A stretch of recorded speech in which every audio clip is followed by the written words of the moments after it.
Hello， 大家好，我係嘉琪，睇得好開天蠍座。唔知道大家有冇曾經試過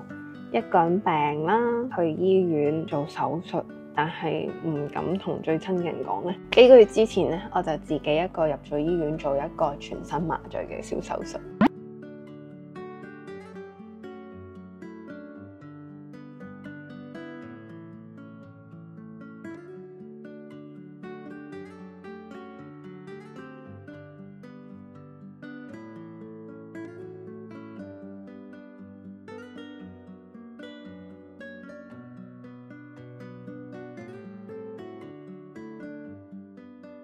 成個手術我都冇同我任何嘅屋企人講啦，甚至乎連最 close 嘅 friend 我都係前一晚先同佢哋講。當我一個人喺醫院瞓喺張床度，去推入呢個手術室嘅嗰段路程，我都諗咗好多嘢啦。我覺得驚嘅感覺係有少少嘅，因為你對於未知個恐懼，因為你唔知被推過去要做啲咩呢？究竟個流程係點樣呢？咁就一路瞓喺張床度望住天花板，個感覺原來都幾冷冰冰嘅。去到手術完之後，我記得迷迷糊糊擘大眼，大概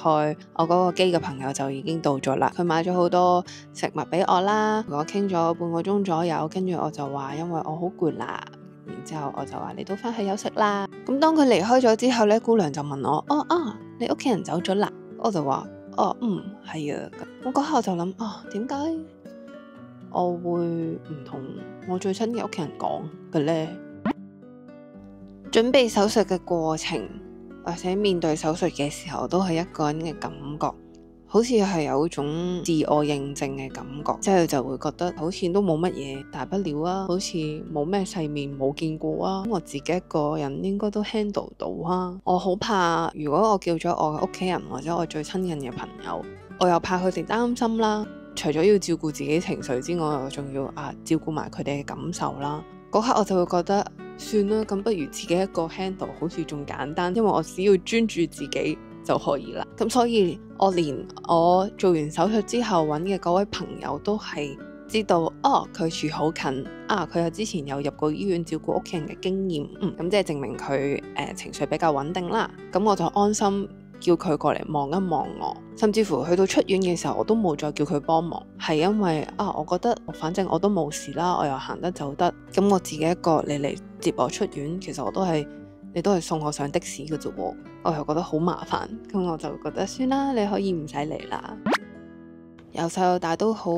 好似無論遇到咩問題都係選擇自己處理，可能因為我媽咪都係咁，即係媽咪有啲乜嘢事項佢都未必會同我講，而變咗其實我自己有啲咩重大嘅事項我都未必會同屋企人講，所以我都不停同自己講冇事唔緊要啦，我可以處理到晒所有嘢，我自己一個對自己嘅自我證明咁樣，我夠堅強，我夠獨立，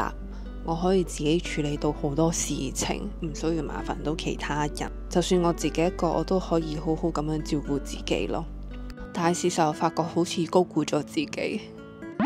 喺呢個國際孤獨等級表裏邊，一個人做手術呢係排行第10級嘅。咁我一直都以為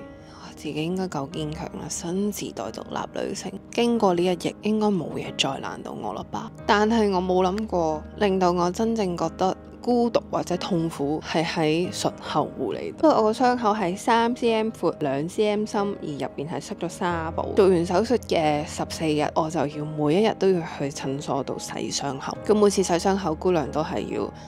拆完之後攞個紗布出嚟，洗完之後再塞翻紗布入去。呢一樣嘢係我覺得比起手術嘅所有嘢係最痛苦嘅一樣嘢，因為唔需要再塞紗布嘅原因啦，所以醫生就話你可以自己翻屋企洗傷口啦。我好記得醫生講咗句，佢話如果你怕痛或者覺得辛苦嘅話，你可以叫屋企人幫手。嗰刻我就諗，好彩係因為喺呢一個位置我自己都可以處理到個傷口啦。咁萬一如果我傷口係喺背脊或者可能有啲比較隱蔽嘅地方，我自己係冇辦法處理傷口嘅時候，咁點樣呢？都會令到我反思到就係當人遇到一啲身體上嘅病又好，或者身體上嘅冇辦法自理嘅時候，其實身邊嘅嗰個人就係會負責孭起個責任，就係照顧你。我諗呢一個手術對我嚟講最大嘅感受係對自我嘅覺察。點解會咁驚接受人哋嘅幫助？點解唔想有人喺自己最艱難或者脆弱嘅時候要有一個人嚟陪伴呢？我覺得獨自承受呢件事唔係一件壞事嚟，其實呢件事係一個都幾勇敢嘅事。但有陣時我覺得要俾愛你嘅人分擔某一啲重量，呢個都係其中一個勇敢。正正就係因為今次嘅經歷，令到我除咗知道健康嘅重要性之外，都令到我學識咗有啲嘢未必一定要將所有重擔擺喺自己身上。就喺我出院嘅嗰刻，我收到一個電話，就係我之前做婦科抹片檢查嘅結果，我嘅報告係異常，所以我出院嘅時候，我係直接去咗第2度診所攞完報告，我先再返屋企休息嘅。所以我下星期又再要面對一次我今年第2次嘅全身麻醉手術啦。但係今次呢，我做咗一個唔同嘅決定，就係我同咗我媽咪講，所以我下一段片就會同大家分享我下一個手術嘅原因同埋注意事項。我哋下條片再見啦，拜拜。